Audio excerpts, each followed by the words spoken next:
வணக்கம் Astra stock Tamil viewers. Stock market சீரீஸில் இன்றைக்கி நம்ம பார்க்க போகிற வீடியோ எதை பற்றி அப்படின்னு சொல்லிட்டு பார்த்தீங்கன்னா, ஸ்டாக் மார்க் சம்மந்தமான அப்டேட்ஸ் நியூஸ் எல்லாம் நம்ம எங்கே பார்க்கலாம், எப்படி நம்மளுக்கு அந்த கரண்ட் அப்டேட் இருக்குது அப்படின்னு சொல்லிட்டு நம்மளை அப்டேட்டடாக வச்சுக்கிறதுக்கு எப்படிலாம் நம்ம எந்தெந்த வெப்சைட்லாம் நம்ம யூஸ் பண்ணிக்கலாம் அப்படின்னு சொல்லிட்டு இந்த வீடியோவில் பார்க்கலாம். நீங்கள் ஒரு நியூ இன்வெஸ்டர் இல்லை ஸ்டாக் மார்க்கெட்டுக்கு பிகினர் அப்படின்னா இந்த வீடியோ உங்களுக்காக தான். வீடியோவை ஸ்கிப் பண்ணாமல் பாருங்கள். வீடியோக்குள்ளே போகிறதுக்கு முன்னாடி அஸ்ட்ரா ஸ்டாக் தமிழ் சேனலை சப்ஸ்கிரைப் பண்ணிக்கோங்க for the daily updates. Stock மார்க்கெட்டில் இன்வெஸ்ட் பண்ணுறவங்களா இருக்கட்டும், ட்ரேட் பண்ணுறவங்களா இருக்கட்டும், நம்மளுக்கு எல்லாம் ஃபஸ்ட்டு நம்ம என்ன தெரிஞ்சுக்கணும் அப்படின்னா, பின்னாடி பேக்ரவுண்டில் நம்மளுக்கு என்னென்னலாம் நடக்குது, நம்ம ஃபோக்கஸ் பண்ணுற ஸ்டாக்ஸ்லேயோ ஷேர்ஸ்லேயோ நம்ம கான்சன்ட்ரேட் பண்ணுறதை விட பின்னாடி என்னென்னலாம் நடக்குது அப்படின்னு சொல்லிட்டு நம்ம பார்த்துக்கிறது ரொம்பவே முக்கியமானது. ஏன் அப்படின்னா, ஸ்டாக் மார்க்கெட்டில் பலவிதமான ஆக்ஷன்ஸ்க்கும் பலவிதமான அனௌன்ஸ்மெண்ட்ஸும் நம்ம ஸ்டாக்கை கூட பாதிக்கலாம். ஸோ நம்ம இந்த நியூஸ்லலாம் அப்டேட்டாக இருக்க வேண்டியது நம்மளுடைய பொறுப்பாக இருக்குது. ஃபர்ஸ்ட் குளோபல் மார்க்கெட்லாம் எங்கே பார்க்கலாம் அப்படின்னு சொல்லிட்டு பார்த்தீங்கன்னா, மணி கண்ட்ரோல் அப்படின்னு சொல்லிட்டு ஒரு வெப்சைட் இருக்குது. ஈவன் இது கூகுள் ப்ளே ஸ்டோர் அண்டு ஐ ஸ்டோரில் கூட இது இருக்குது.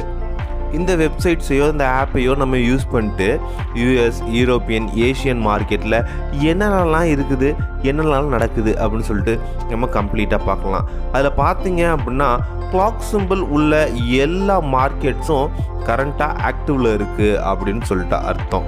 அப்படி கிளாக் சிம்பிள் இல்லாத மார்க்கெட்ஸ் எல்லாம் கரண்ட்லி க்ளோஸ்டில் இருக்குது அப்படின்னு சொல்லிட்டு அர்த்தம். இந்த மணி கண்ட்ரோல் ஆப்பையோ இந்த மணி கண்ட்ரோல் வெப்சைட்ஸையோ நம்ம யூஸ் பண்ணிவிட்டு நம்ம குளோபலில் என்னென்ன மார்க்கெட்டில் என்னென்ன ஆக்ஷன்ஸ், என்னென்ன நியூஸ் கிடைக்குது அப்படின்னு சொல்லிட்டு நம்ம ஈஸியாக பார்த்துக்கலாம். அடுத்தது நம்ம இந்த ஸ்டாக் மார்க்கெட் சம்மந்தமான நியூஸஸ் எல்லாம் எங்கே பார்க்கலாம் அப்படின்னு சொல்லிட்டு பார்த்தீங்கன்னா, நான் ப்ரிஃபர் பண்ணுறது ஜீரோதா பல்சஸ். இந்த ஜீரோதா பல்சஸ் வெப்சைட்ஸில் முக்கியமான நியூஸ், ஃபார் எக்ஸாம்பிள் வேறு வெப்சைட்ஸில் பார்த்தீங்க அப்படின்னா கம்மியான நியூஸ் கவர் பண்ணியிருப்பாங்க. மற்ற எந்த வெப்சைட்ஸாக இருந்தாலும் சரி, ஒரு சில நியூஸ் அப்டேட் பண்ணுவாங்க, ஒரு சில நியூஸ் அப்டேட் பண்ண மாட்டாங்க. ஆனால் ஜீரோதா பல்சஸ் அப்படி இல்லை.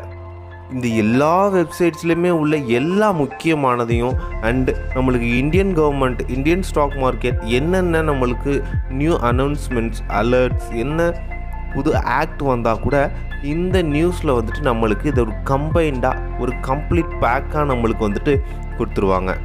இதில் ஃபார் எக்ஸாம்பிள் பார்த்தீங்கன்னா, மணி கண்ட்ரோலாக இருக்கட்டும், எக்கனாமிக் டைமாக இருக்கட்டும், இல்லை பிஸ்னஸ் ஸ்டாண்ட்ஸாக இருக்கட்டும், என்டிடிவி, இது போல் பலவிதமான நியூஸஸோட ஹெட்லைன்ஸ் அண்ட் பிரேக்கிங் நியூஸ் எதுவாக இருந்தாலும் இம்பார்ட்டண்ட்டாக உள்ள எல்லாத்தையுமே அப் டு டேட் அப்டேட் பண்ணிக்கிட்டே இருப்பாங்க இந்த ஜீரோதா ப்ளஸ் வெப்சைட்ஸில்.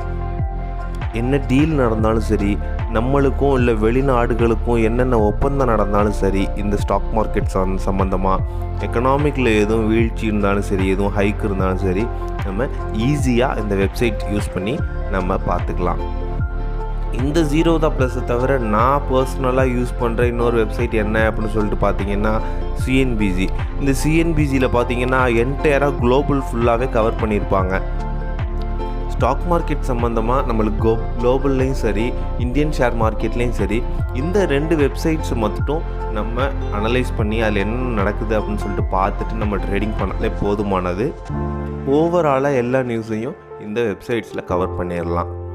ஸோ நம்ம ட்ரேட் பண்ணுறோம், நம்ம ப்ராஃபிட் பார்க்கணும் அப்படிங்கிறத மட்டும் மெயின் கான்செப்டாக வைக்காமல், என்னென்ன நடக்குது, ப்ரீவியஸாக என்ன நடக்க போகுது, நம்ம முன்னாடியே ஒரு விஷயத்தை ப்ரிடிக்ட் பண்ணணும்னா இந்த மாதிரி நியூஸஸ்லாம் நம்ம அப்டேட்டாக இருக்க வேண்டியது நம்ம அவசியமாக இருக்குது. சேஃபாக ட்ரேட் பண்ணுங்கள், ஹாப்பியாக ஏர்ன் பண்ணுங்கள். Have a nice day.